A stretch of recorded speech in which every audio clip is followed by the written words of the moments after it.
ক্ষেত্রে আমরা বলছি যে ডেবরার ক্ষেত্রে আমরা দেখেছি যে 2018 সাল থেকে বারবার প্রতিশ্রুতি দেওয়া সত্ত্বেও ডেবরা এবং বালিচক আজও পুরসভা বা মিউনিসিপ্যালিটির মর্যাদা হয়নি। প্রত্যেকবার মিউনিসিপ্যালিটি করব বলে ভোট নেয়, আর ভোট নেওয়ার পর একই অবস্থায় থাকে।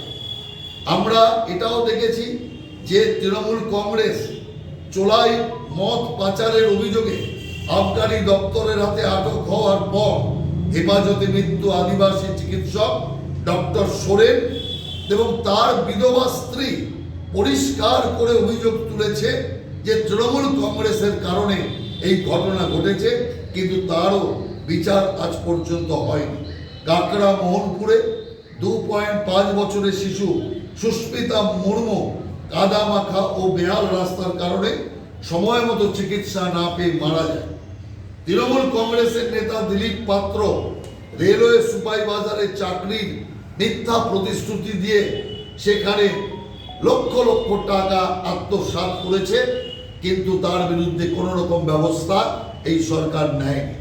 স্থানীয়রা একাধিকবার দাবি তোলা সত্ত্বেও ডেবরার ত্রিলোচনপুর হাসপাতাল এখনো চরম বেহাল অবস্থায় পড়ে আছে। আমরা এখানে দেখেছি যে সুপার স্পেশালিটি হাসপাতাল ডেবরার অস্ত্রোপচারের পর যথাযথ চিকিৎসা এবং পরিচর্যার অভাবে 24 বছরের প্রসূতি মামনি সর্দার সিংহের মৃত্যু হয়। এইরকম আরও অনেক অবহেলায় মৃত্যু ডেবরার সুপার স্পেশালিটি হাসপাতালের থেকে বারবার আসার পরেও এখনো পর্যন্ত কোনো ব্যবস্থা গ্রহণ করা হয়নি।